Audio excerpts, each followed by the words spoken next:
शक्ति, मां शक्ति, मां शक्ति। ओम नमो भगवते वासुदेवाय।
हे प्रभु, हे वासुदेव, हे नारायण,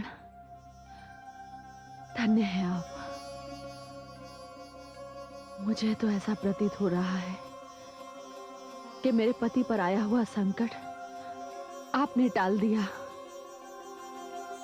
कुछ ही समय पहले मेरी दाहिनी आंख फड़क रही थी, अब उसका फड़कना बंद हो गया। प्रभु, एक आशंका ने मेरे मन को घेर लिया था, अब वो समाप्त हो गई। आपने मेरी सुन ली प्रभु, आपने मेरी सुन ली। मुझे इसका अनुभव हो रहा है कि मेरे स्वामी आप संकट से मुक्त हैं।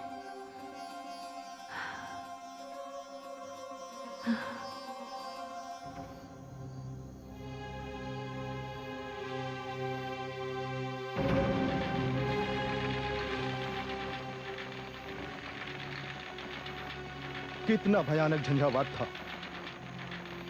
उसने तो हमारे शिविर को ही नष्ट कर दिया।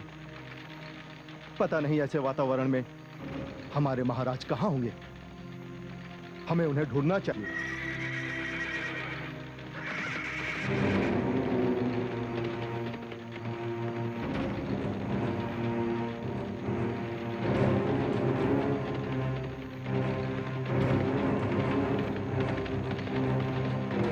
महाराज,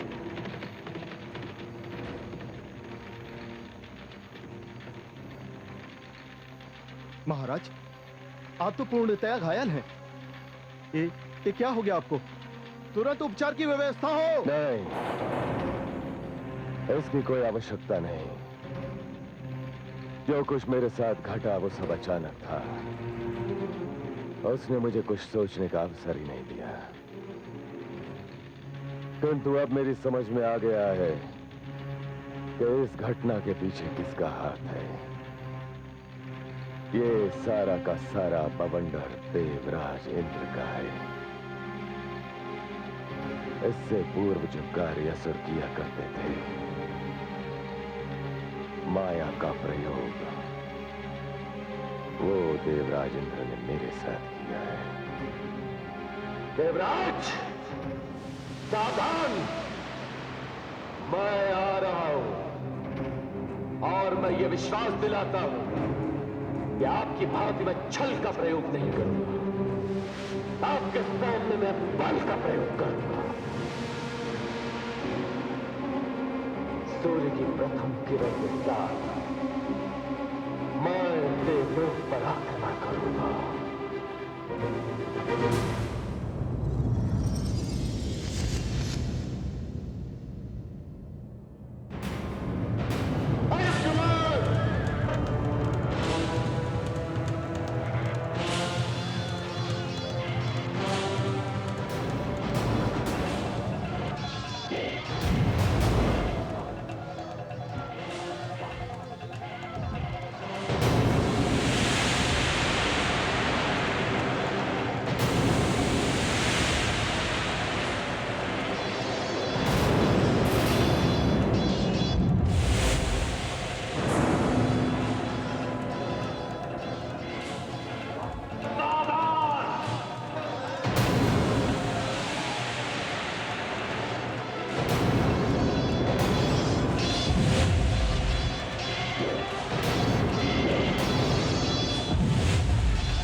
देवी भुवनेश्वरी, देवताओं और असुरों में तो भीषण युद्ध हो रहा है।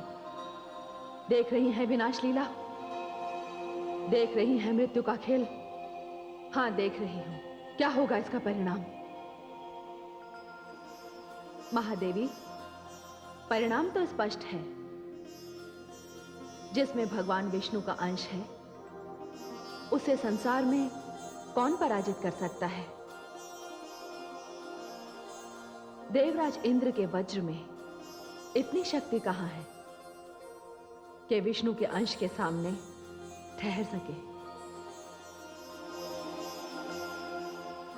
अंधकार चाहे जितना घना हो, प्रकाश की छोटी सी किरण का भी कुछ नहीं बिगाड़ सकता। विष्णु का अंश ऐसा ही प्रकाश है। हे देवी भुवनेश्वरी, फिर तो देवराज इंद्र की पराजय हो सकती है, अवश्य होगी। हे आदिशक्ति, देवराज इंद्र तो सदैव ही पराजित हुए हैं। ये कैसे राजा हैं देवताओं के? राजा हैं इसीलिए अभिमानी हैं। देवताओं के राजा होने के कारण स्वयं को अधिक श्रेष्ठ समझते हैं। किंतु इस बार जो व्यवहार उन्होंने असुर राज शंखचूड़ के साथ किया है, उससे तो वे देवता न रहकर असुरों की श्रेणी में आ गए हैं। देवराज इंद्र को इसका दंड अवश्य मिलेगा। उनकी पराजय निश्चित है। किंतु जिस परिणाम की मैं सोच रही हूं, वो तो बड़ा ही भयानक है, विस्मयकारी है, रोमांचित कर देने वाला है। कैसा परिणाम है देवी भुवनेश्वरी? बस देखती रहिए महादेवी। शंखचूड़ पर आप अपनी दृष्टि रखिए, वो क्या करता है।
हे नारायण, हे वासुदेव, हे प्रभु,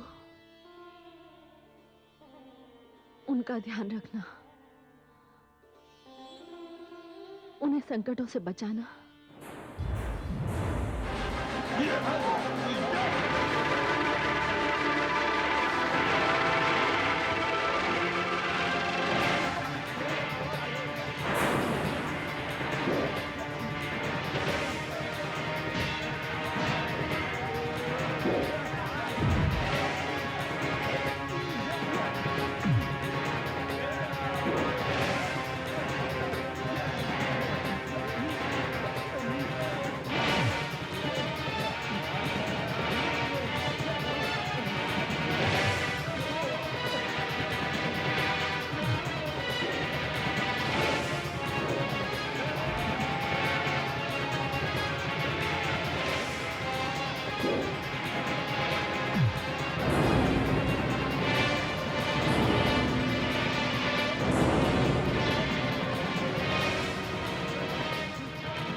भाग गए। सबके सब कायर भाग गए, ये जानते हुए भी कि अमृतपान कर चुके हुए मृत्यु से मुक्त है, फिर भी भाग गए। सेनापति, हम आज अति प्रसन्न हैं। महाराज की जय हो। पिताश्री तक सूचना भिजवाई जाए कि हमने प्रथम यक्षलोक, गंधर्वलोक और अब देवलोक पर भी विजय प्राप्त की है। साथ ही महारानी तुलसी का समाचार भी हमें सुनाया जाए। जो आज्ञा असुरराज, मैं अभी राजधानी विशेष दूत को भेजता हूं।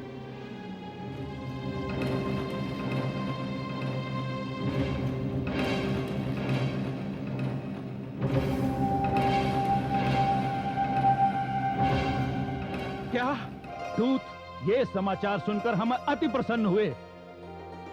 जिस प्रकार शंखचूड़ अपनी विजय पताका फहराता हुआ आगे बढ़ता चला जा रहा है, उससे मुझे विश्वास हो गया है कि वो दिन दूर नहीं जब समस्त सृष्टि पर हम असुरों का राज होगा।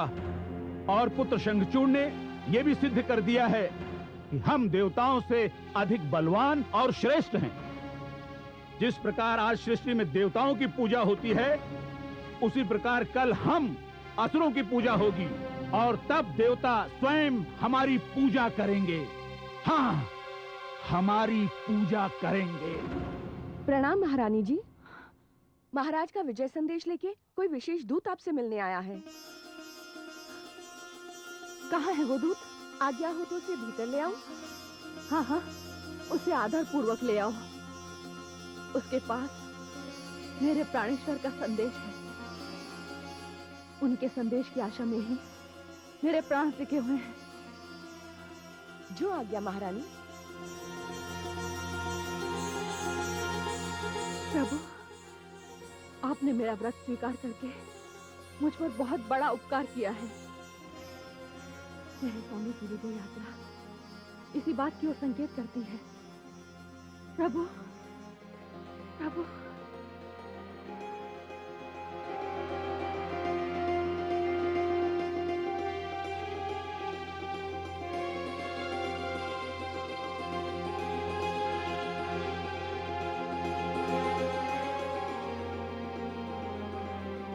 प्रणाम महारानी जी।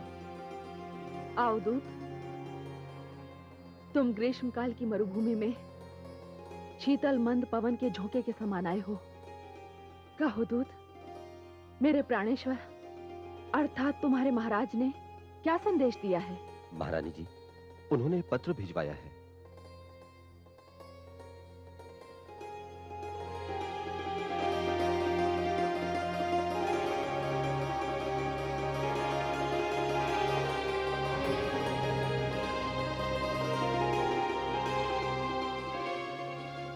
बताओ दूत, महाराज सकुशल तो हैं?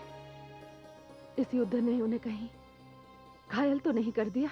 नहीं महारानी जी, आप निश्चिंत रहिए। गुरुदेव शुक्राचार्य ने जो खड्ग महाराज को भेंट किया है, वो अपना चमत्कार दिखा रहा है। चलते चलते महाराज ने मुझसे कहा कि मैं व्यक्तिगत रूप से आपके समक्ष उपस्थित होकर यह पत्र आपको दूं। अब मुझे आज्ञा दीजिए। यदि आप उत्तर भिजवाना उचित समझें तो मैं कल प्रातःकाल प्रस्थान करूंगा। दासी, इन्हें ले जाओ और इनके विश्राम की विशेष व्यवस्था करो।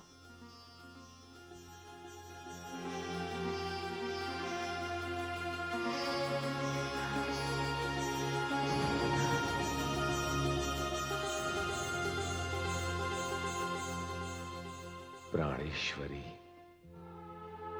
आते समय मैं तुम्हारी मनमोहक छवि अपने नेत्रों में और तुम्हारा ध्यान अपने मन में बसाए यहां आया था।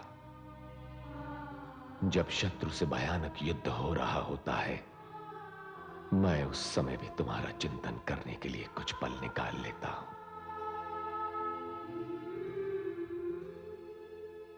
सच पूछो प्रिय, तो तुम ही मेरी शक्ति हो। सारा दिन तो युद्ध में कट जाता है, किंतु विरह की रात काटे नहीं कटती। मन तुम में ही लगा रहता है।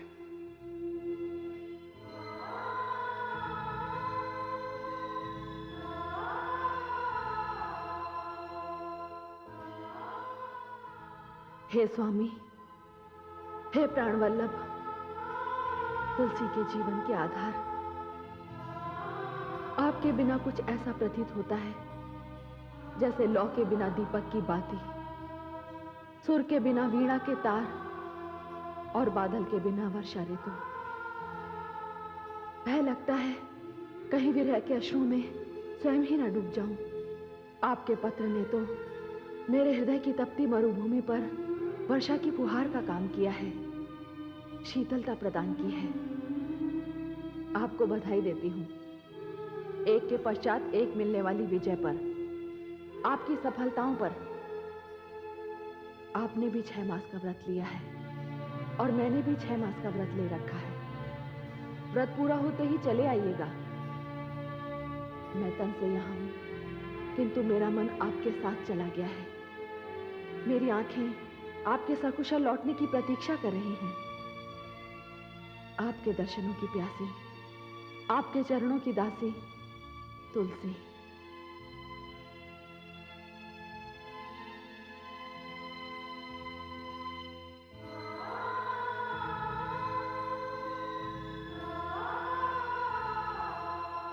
प्रिय, अब तुम्हारे और हमारे मिलन के बीच की सभी दूरियां समाप्त हो चली हैं। केवल एक देव बचे हैं। उन पर विजय प्राप्त करते ही मैं लौट आऊंगा।